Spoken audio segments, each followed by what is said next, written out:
Assalamualaikum warahmatullahi wabarakatuh. Selamat pagi, selamat bertemu kembali dengan hari Senin. Semoga semuanya baik, semuanya dalam keadaan sehat ya. Seperti biasa di pekan ke pertama dan pekan kedua dan pekan keempat ya. Di setiap hari Senin akan hadir teman-teman dari Lembaga Ilmu Pengetahuan Universitas Muhammadiyah Parepare untuk Fakultas Agama Islam, yang mana hari ini kita kembali menghadirkan guru kita dari program Pasca Sarjana UM Parepare untuk agama Islam ini. Ada Bapak Dr. Muhammad Fadli MPD. Assalamualaikum. Waalaikumsalam. Senangnya saya bisa bertemu kembali dan bersilaturahim sebelum memasuki bulan suci Ramadan. Minal aidin Pak, Pak Dokter. Mohon maaf lahir dan batin kalau ada kesalahan. Ini langsung saja ini kita kupas tentang pendidikan Islam berkemajuan. Silakan. Baik. Assalamualaikum warahmatullahi wabarakatuh. Waalaikumsalam warahmatullahi wabarakatuh. Bismillahirrahmanirrahim. Alhamdulillahilladzi 'allama bil qalam 'allamal insana ma lam ya'lam. Wassalatu wassalamu ala asyrafil anbiya'i wal mursalin wa ala alihi wa ashabihi ajma'in, amma ba'd. Qala Allah subhanahu wa ta'ala fi kitabihil karim wa huwa asdaqul qailin.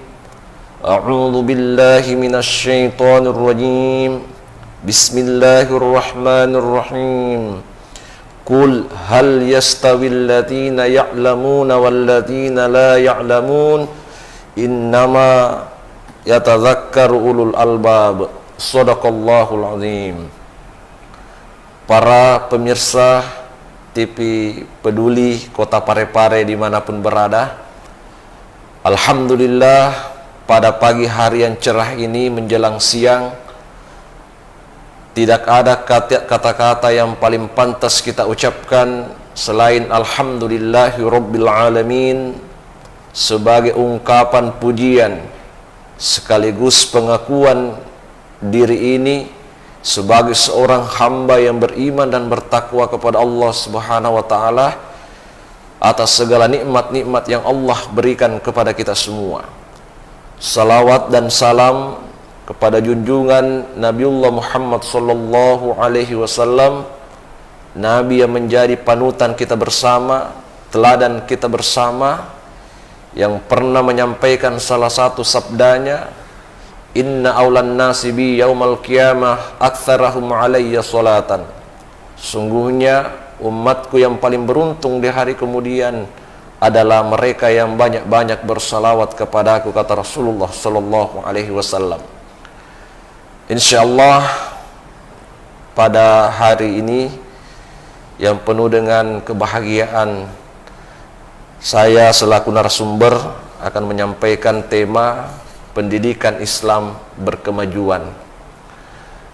Para pemirsa TV Peduli dimanapun berada, saya ingin mengutip salah satu ayat di dalam Al-Quran, surah Az-Zumar ayat 9, yang menjadi muqaddimah atau landasan normatif kajian kita pada pagi hari ini, yang erat kaitannya dengan materi pendidikan Islam berkemajuan. Allah Subhanahu wa ta'ala berfirman di dalam Al-Quran, Qul hal yastawil ladzina ya'lamuna wal ladzina la ya'lamun, innama yatadzakkaru ulul albab. Allah berfirman, katakanlah, apakah berbeda orang-orang yang berilmu dengan orang-orang yang tidak berilmu? Innama yatadzakkar ulul albab, sesungguhnya hanya orang-orang yang berakal lah yang dapat menerima pelajaran. Di hadis lain, Rasul sallallahu alaihi wasallam menyampaikan, antum a'lamu bi umuri dunyakum. Nabi berkata, kalian umatku lebih mengetahui, lebih memahami kemajuan peradaban kalian, kemajuan urusan dunia kalian. Ketika Al-Khawarizmi menyusun konsep Al-Jabar yang pada gilirannya kemudian menjadi matematika dasar dan kemudian menjadi ensiklopedia di beberapa perguruan tinggi di dunia yang menjadi rujukan. Kemudian ketika Ibnu Sina mengarang kitab Asy-Syifa dan Al-Qanunu fit Tibbi, yang dimana pengobatan atau dasar-dasar pengobatan yang juga menjadi rujukan di fakultas kedokteran di perguruan tinggi seluruh dunia. Dan tentunya ketika Ibnu Khaldun mengarang kitab yang berjudul Al-Muqaddimah, yang kemudian berubah menjadi sosiologi, yang kemudian juga menjadi rujukan di beberapa perguruan tinggi di dunia. Kesemuanya ini adalah ulama-ulama salaf, kemudian tidak pernah mengatakan bahwa Al-Jabar adalah matematika Islam, Asy-Syifa atau Al-Qanunu fit Tibbi adalah kedokteran Islam, dan Al-Muqaddimah oleh Ibnu Khaldun mengatakan sosiologi Islam. Hal ini menunjukkan bahwa dulu tidak ada dikotomi dalam pendidikan, bahwa ini adalah pendidikan dunia, ini urusan pendidikan Islam. Beda dengan sekarang, bahwa seolah-olah kalau orang kuliah di perguruan tinggi Islam, misalnya UIN, IAIN atau STAIN atau STAI, itu belajar ilmu agama. Atau orang belajar di pondok pesantren mengatakan bahwa anak itu sedang belajar ilmu agama. Sementara kalau ada orang yang belajar di perguruan tinggi umum, misalnya di universitas yang labelnya bukan Islam, itu konon diklaim bahwa sedang belajar ilmu umum. Padahal kita harus ketahui ini disebabkan oleh produk politik kolonialisme untuk memisahkan antara dunia dan agama, sehingga inilah yang terjadi sepanjang sejarah. Alhamdulillah saat sekarang ini sudah berubah statutanya. Dulu kan ada titel SPDI, sekarang sudah berubah menjadi SPD. SHI sudah berubah menjadi SH. SAG sudah tidak ada lagi sarjana agama, Kemudian begitu pun juga yang magister, MHI menjadi MH, dan lain sebagainya. Nah, para pemirsa TV Peduli yang dimuliakan oleh Allah Subhanahu wa taala, kalau berdasarkan sabda Rasulullah sallallahu alaihi wasallam, taraktu fikum amroini ma in tamaksaktum bihima lam tadillu abada, kitaballahi wa sunnata rasulihi. Nabi bersabda, aku tinggalkan kepada kalian dua wasiat, maka jika kalian berpegang teguh pada dua wasiat ini, niscaya kalian tidak akan pernah tersesat selamanya. Ialah berpeganglah, berpedomanlah pada kitab Allah, kitab-kitab Allah, dan wasunnat rasulihi, dan sunnah-sunnah rasulnya.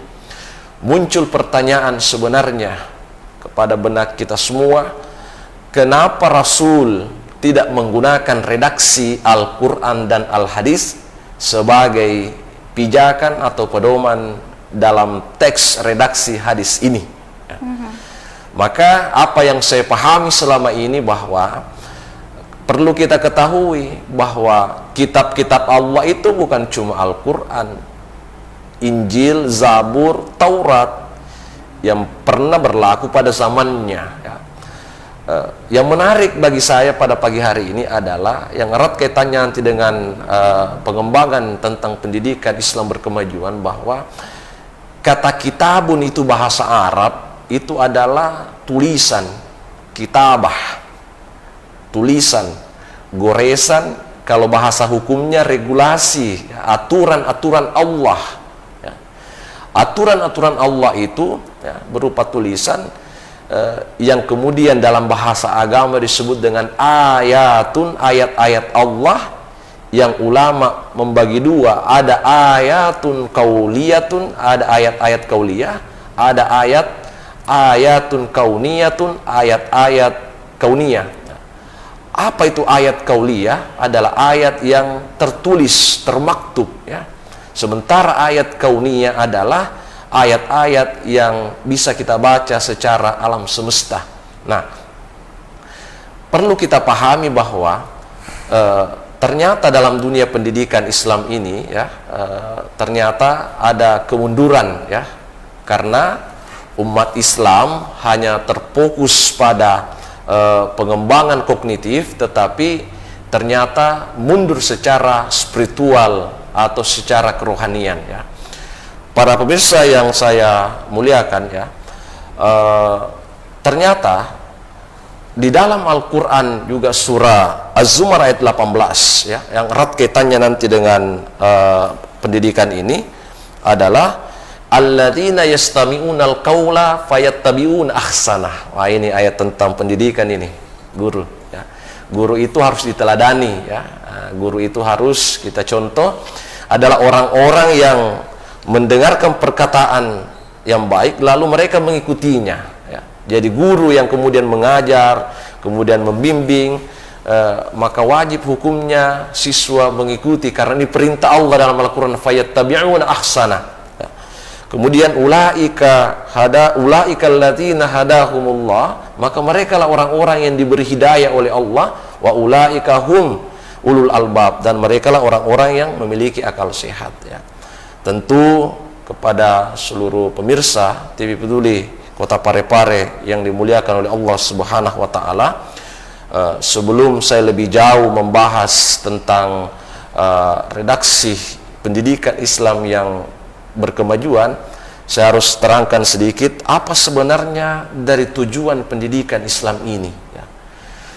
Ada dua ya. Yang pertama adalah agar supaya insan-insan ini beriman dan bertakwa kepada Allah Subhanahu wa taala. Ya, dapat dilihat dalam Al-Quran surah Az-Zariyat 56 ya, Al-Abdu ya, wa ma khalaqtul jinna wal insa illa liya'budun ya, tidaklah aku ciptakan dari bangsa jin dan manusia kecuali untuk menyembah kepada Allah Subhanahu wa taala. Yang kedua adalah tujuan dari pendidikan Islam ini adalah agar supaya manusia menjadi duta besar Allah, perwakilan Allah di muka bumi ini ya. Itu dapat dilihat dalam Al-Quran surah Al-Baqarah ayat 30. Wa idz qala rabbuka lil malaikati inni ja'ilun fil ardi khalifah. Nah, ada yang menarik, beberapa istilah-istilah dalam pendidikan Islam itu. Yang pertama ada kata tarbiyah. Itu berasal dari kata rabba yurabbi tarbiyatan. Bisa dilihat dalam ayatnya surah Al-Fatihah ayat pertama ya. Alhamdulillahi rabbil alamin ya. Oleh para ulama memberikan penterjemahan kata tarbiyah ini adalah pengawasan, pengembangan, perbaikan ya, atau ada peningkatan. Jadi makanya murabbi adalah pendidik ya, itu punya kapasitas untuk mengawasi, melakukan peningkatan, melakukan perbaikan, dan melakukan pengembangan kepada peserta didiknya ya. Sama dengan tadi ayat surah Al-Fatihah, alhamdulillahirabbil alamin, itu bisa diartikan segala puji bagi Allah, Tuhan yang mendidik alam semesta ya. Yang kedua adalah kata ta'lim ya, adalah transfer of knowledge ya. Dan ini tidak cukup ya, oleh Profesor Dr. Haji Amin Abdullah ya, salah satu guru besar di Universitas Muhammadiyah Yogyakarta, mengatakan bahwa hari ini tidak cukup transfer of knowledge, tetapi constructional of knowledge, membangun pengetahuan ya. Kemudian yang ketiga adalah ta'dib ya. Ta'dib ini adalah lebih pada proses mendidik dan membina pada nilai-nilai moralitas, atau bahasa agamanya akhlakul karimah. Nah, oleh karena itu ada ungkapan seorang ulama mengatakan bahwa problematika umat hari ini bukan kekurangan orang pintar atau orang cerdas, akan tetapi problematika yang dihadapi umat hari ini adalah ketidakmampuan manusia untuk mengamalkan ilmunya ya. Jadi itu ya, Para pemirsa TV Peduli yang dimuliakan oleh Allah Subhanahu wa taala, kemudian selanjutnya ya, kalau kita merujuk pada hadis Rasulullah sallallahu alaihi wasallam, antum a'lamu bi umuri dunyakum, bahwa kalian lebih mengetahui kemajuan atau perkembangan urusan dunia kalian, maka tidak ada yang bisa merubah sebuah peradaban kecuali dengan jalan pendidikan ya. Nah, persoalannya kemudian adalah karakter yang dihadapi oleh karakter yang ditampakkan oleh generasi ke generasi itu sangat mengalami penurunan ya. Rasul kan sudah mengatakan, innama bu'itsu liutammima makarimal akhlak, sesungguhnya aku diutus hanya untuk menyempurnakan akhlakul karimah ya. Kalau pandangan Rektor UIN Alauddin Makassar, Profesor Dr. Hamdan Yohanis mengatakan bahwa karakter itu bagi dia ada dua ya. Yang pertama adalah satunya kata dan perbuatan. Ini yang diharapkan sebenarnya oleh lulusan-lulusan atau luaran-luaran sebuah institusi atau instansi pendidikan ya. Yang kedua adalah berani berbuat, berani bertanggung jawab ya. Ini yang tidak nampak hari ini kepada kita semua. Jadi guru kewalahan dalam menghadapi peserta didiknya karena seolah-olah yang dipertajam adalah kognitifnya, sementara afektif dan psikomotoriknya itu masih mengalami sebuah tumpang tindih atau kemunduran. Nah, kemudian selanjutnya ya, kalau kita melihat dalam Al-Quran tadi surah Az-Zumar ya, kul hal yastawil ladzina ya'lamuna wal ladzina la ya'lamun, apakah berbeda ya orang yang berilmu dengan orang yang tidak berilmu?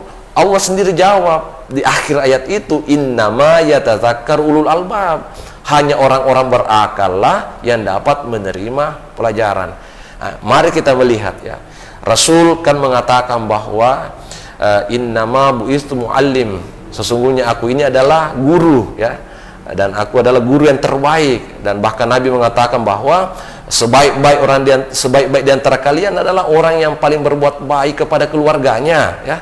Nah, ini kadang-kala begini ya, saya sempat kadang berpikir begini ya, kadang ada orang hebat memimpin partai politik tapi gagal membina dalam rumah tangganya. Ada orang yang hebat di sebuah perguruan ya, dia jadi rektor atau dia jadi ketua atau jadi kaprodi, tapi dia juga gagal membina rumah tangganya, anak-anaknya. Karena sejatinya pendidikan kan ada tiga, ruang lingkup pendidikan kan ada formal, informal, dan ada non formal ya. Kadang kita fokus kepada formalnya saja, tetapi kita lupa dengan informal, kepada lingkungan keluarga kita sendiri ya. Nah, kalau saya ingin mengajak kepada para pendengar ya TV Peduli bahwa coba kita buka Quran surah Al-Hujurat ayat 13. Allah Subhanahu wa taala berfirman, ya ayyuhan nas inna khalaqnakum min dzakarin aw untha wa ja'alnakum syu'uban wa qabaila lita'arafu inna akramakum indallahi atqakum.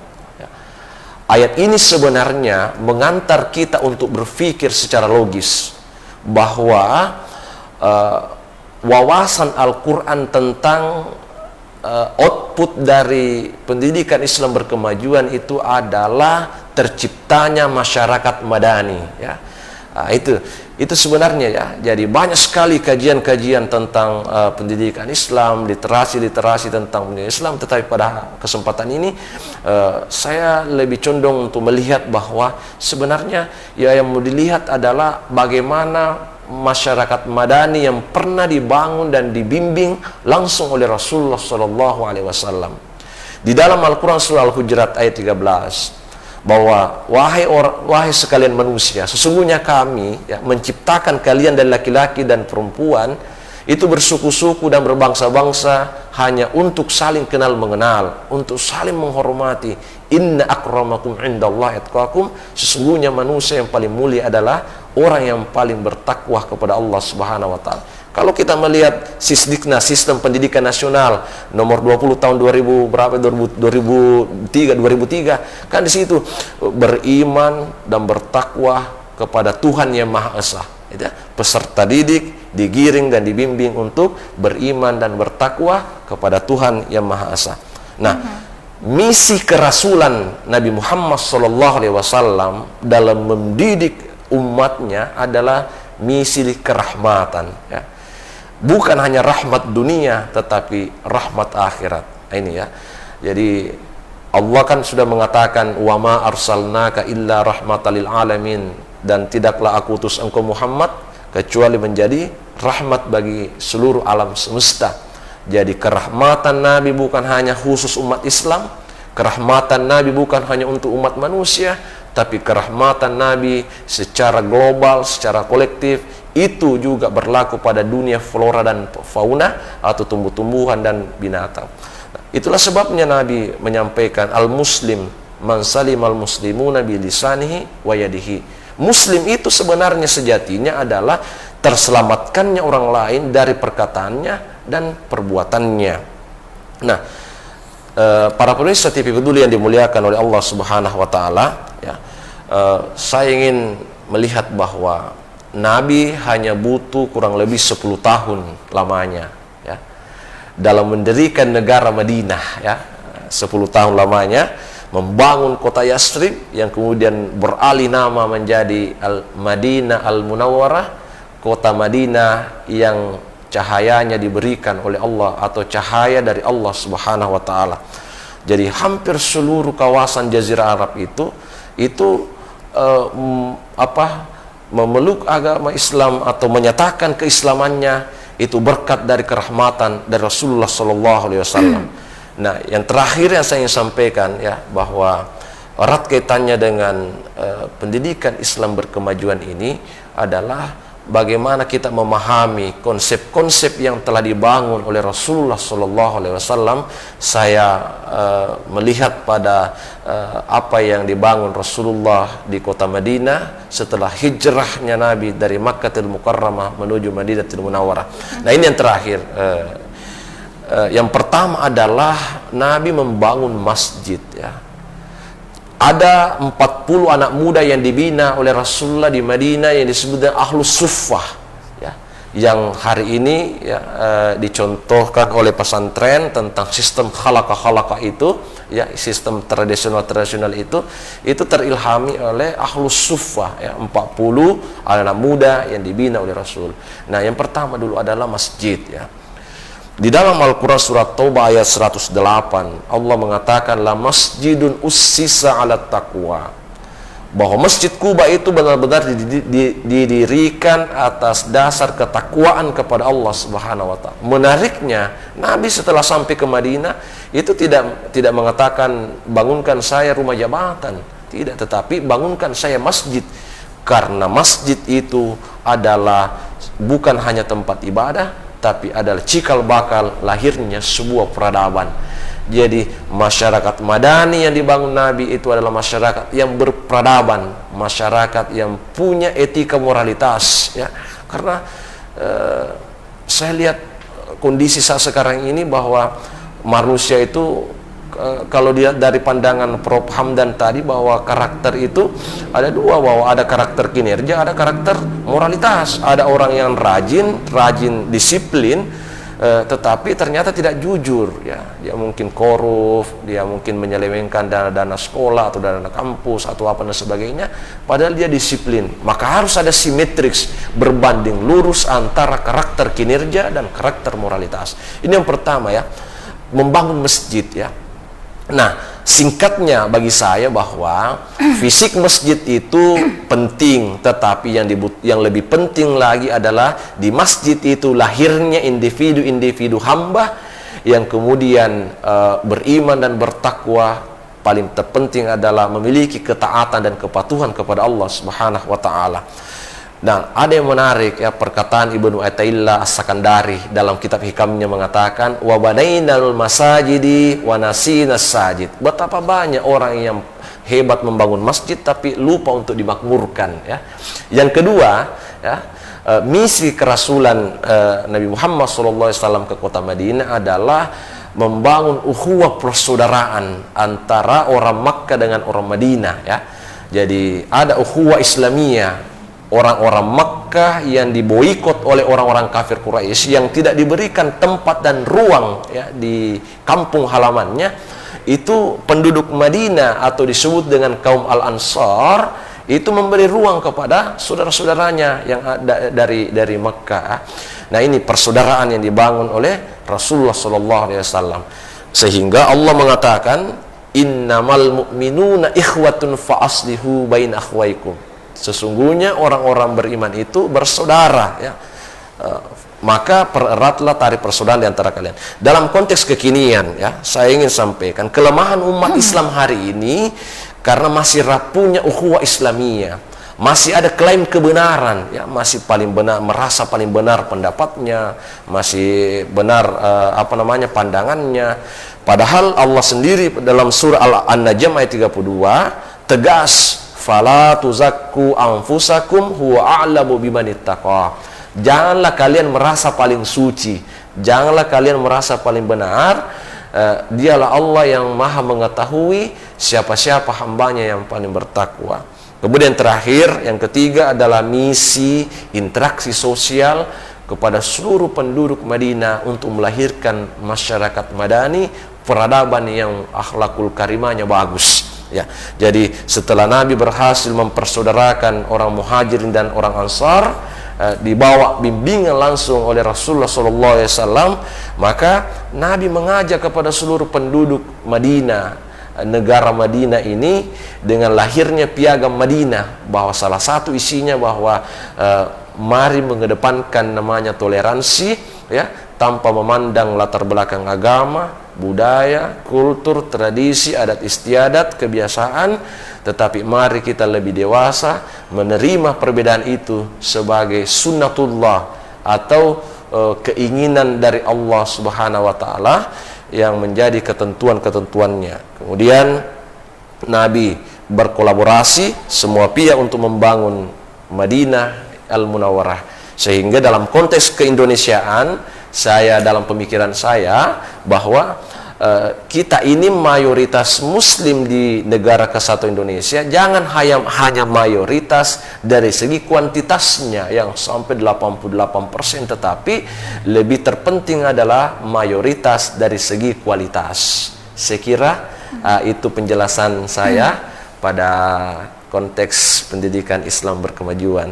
Terima kasih, ya. Baik. Tapi mungkin kita harus konsen kembali, mengembalikan bahwa tema kita ini adalah untuk program acara Lembaga Ilmu Pengetahuan. Kita konsen bagaimana implementasi dalam ilmu pengetahuan sendiri, begitu Pak Dokter. Karena seperti yang saya pahami bahwa memang sebenarnya pendidikan Islam berkemajuan itu adalah bagaimana pendidikan Islam ini mengintegrasikan dikotomi ilmu pengetahuan. Kita tidak bisa menutup mata bahwa, mohon maaf Pak Dokter, izin, bahwa selalu ada yang dicap, oh ini sekolah agama, kan gitu ya, betul.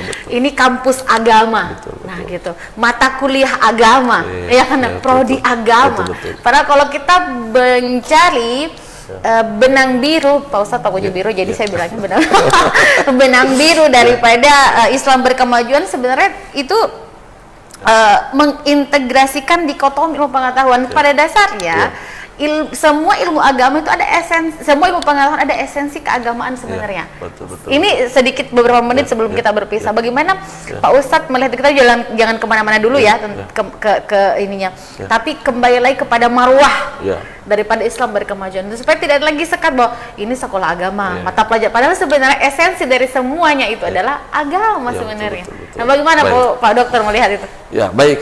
Tadi saya kembali bahwa ayat Allah kan ada dua, ya.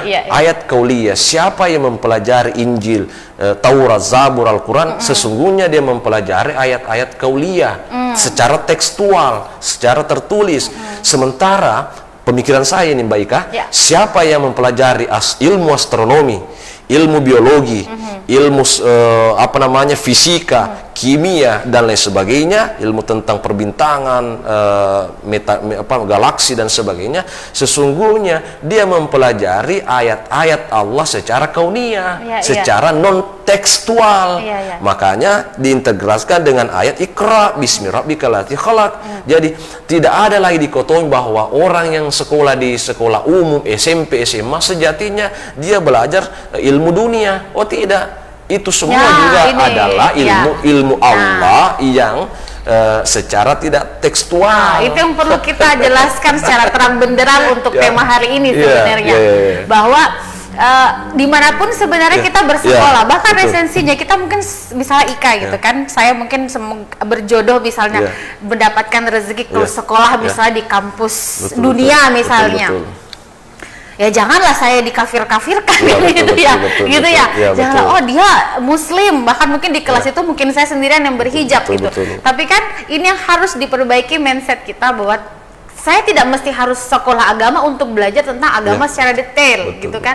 Karena toh esensi daripada contoh dengan kita belajar filsafat itu adalah payungnya semua ilmu pengetahuan ya Pak Ustadz. Sepakat Pak Dokter ya.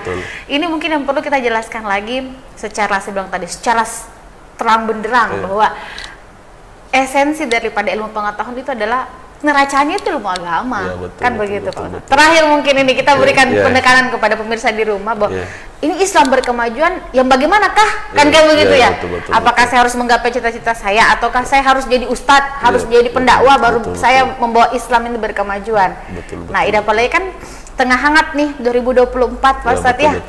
Bagaimana Islam itu tidak kehilangan kita sebagai umat muslim, tidak kehilangan jati diri kita dan tetap membawa Islam berkemajuan terlepas apapun latar belakang kita. Nah, silakan Pak Dokter. Baik, terima kasih. Baik. Sampai saya katakan begini ya, bahwa Rasul kan mengatakan dalam hadisnya, innallaha la yanzuru ila ajsamikum wala ila aswarikum wala ila amwalikum walakinnallaha ila qulubikum wa amalikum ya. Allah tidak memandang dari pakaianmu, fisikmu, hartamu, tapi Allah memandang dari isi hatimu dan perbuatanmu ya. Jadi bagi saya sebenarnya bahwa ada kesenjangan ya antara pengetahuan dengan nilai moralitas ya, itu. Jadi itu Mbak Ika, hari ini kadangkala kita terjebak pada pembentukan kognitif atau pengetahuannya, tapi sesungguhnya kan di sekolah, apakah sekolah agama, sekolah umum, intinya adalah itu tadi bahwa saling terintegral antara pengetahuan dan moralitas. Ya, jadi sehingga itu tadi saya katakan problematika umat hari ini bukan kita kekurangan orang cerdas, tapi yang kebanyakan adalah ketidakmampuan manusia mengamalkan ilmunya. Makanya ada istilah iman, ilmu, dan amal ya. Ada iman diperkuat di sekolah apapun itu ya. Jangan kan mindset masyarakat itu kalau sekolah pesantren, madrasah itu orang belajar kuat agamanya. Sementara sekolah di SMP, di SMA, sekolah umum katanya. Padahal harus ada kesadaran masyarakat hari ini bahwa setiap individu ada potensi masing-masing ya. Barangkali mungkin ada pertimbangannya kalau di pesantren misalnya karena ada biaya yang terlalu mahal ya, pesantren elit misalnya, atau mungkin anaknya ini cita-citanya bukan di situ ya. Itu pun juga di pesantren tidak semuanya jadi ustadz nanti. jadi yang kedua Mbak Ika ya, ada dosen saya waktu di program S3 namanya Profesor Abdurrahman Geteng mengatakan bahwa hari ini kan bermunculan hafiz-hafiz Quran ya. Begini ya, apalah artinya hafal Quran kalau dia tidak memiliki life skill ya, keterampilan hidup di masa akan datang ya.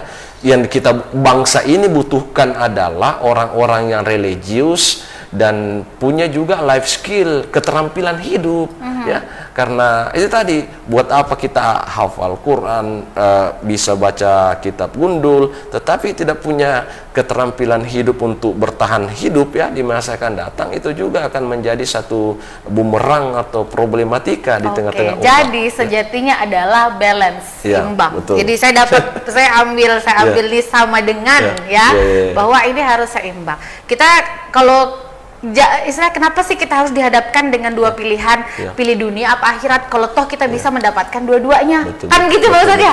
Kenapa sih sama dengan perempuan, pilih mana, jadi ibu bekerja apa ibu rumah tangga? Saya sering bilang kenapa perempuan harus dikasih pilihan, kalau toh bisa dilaksanakan dua-duanya dengan sama baiknya. Kalau sempurna mungkin tidak, tapi dengan sama baiknya dan berupaya untuk sebaik-baiknya kan itu. Jadi dari apa yang bisa saya ambil dari Pak Dokter pada kesempatan ini bahwa belajar ilmu agama, tapi jangan lupa kita juga butuh hidup. Kita ini juga butuh apa namanya, melanjutkan kehidupan perekonomian kita gitu kan. Tapi tidak menafikan tugas kita sebagai hamba Tuhan untuk tetap mengabdi, mempersiapkan diri karena ada rumah. Nabi kan begini Mbak Ika, Nabi kan sampaikan laisa bi khairikum man tarakat dunyahu li akhiratihi, bukan orang terbaik di antara kalian meninggalkan dunianya demi akhiratnya. Walal akhiratu li dunyahu, dan sebaliknya dia meninggalkan akhiratnya demi dunianya. Harus ada keseimbangan, simetris. Harus dapat dua-duanya gitu. Kan nggak enak juga kalau kita makan terus nasi saja. Harus ada lauk-lauk yang lain. Dulu istilahnya 4 set 5 sempurna. Sekarang istilahnya itu adalah makanan seimbang. Baik, terima kasih banyak Pak Ustadz sudah bergabung bersama kita, karena selepas ini juga masih ada narasumber saya dari mana dan siapa saja itu. Jangan kemana-mana, tetap di channel 8 TV dulu. Sekali terima kasih Pak Dokter dan ilmunya. Selamat menyambut hari bulan suci Ramadan. Semoga sehat-sehat Ki dan bisa bertemu di hari raya Idul Fitri nanti dalam keadaan yang suci insyaallah. Dan jangan bosan-bosan main ke sini Pak Ustadz. Baik, terima kasih sekali lagi saudara. Jangan kemana-mana, saya masih akan segera kembali di sayang berikutnya hanya di TV Peduli. Wassalamualaikum warahmatullahi wabarakatuh. Waalaikumsalam warahmatullahi wabarakatuh.